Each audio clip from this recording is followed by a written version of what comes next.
Pues básicamente lo que reclamamos es recordar a la ciudadanía que no se olvide que estamos ante una suspensión de derechos fundamentales importantes, que llevamos muchísimo tiempo así. La última vez que se decretó ese estado de alarma fue en octubre. Lo que también denunciamos un poco es la ligereza con la que se están tomando este recorte de derechos fundamentales. En teoría deberían ser graduados, cada 15 días prorrogables. Presentaron un decreto de alarma en octubre hasta mayo, con un toque de queda hasta mayo, sin saber cómo íbamos a evolucionar o cómo iba a evolucionar la crisis, ¿no?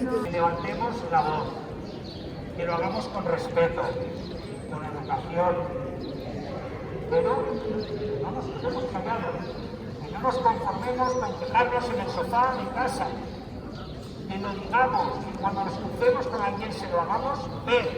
Queremos que la ciudadanía sea consciente de que esto no es una situación normal, que estamos ante un derecho excepcional, en que no queremos que se acostumbre ni el gobierno a ejercer su poder sin límites, ni la ciudadanía a dejarse dominar.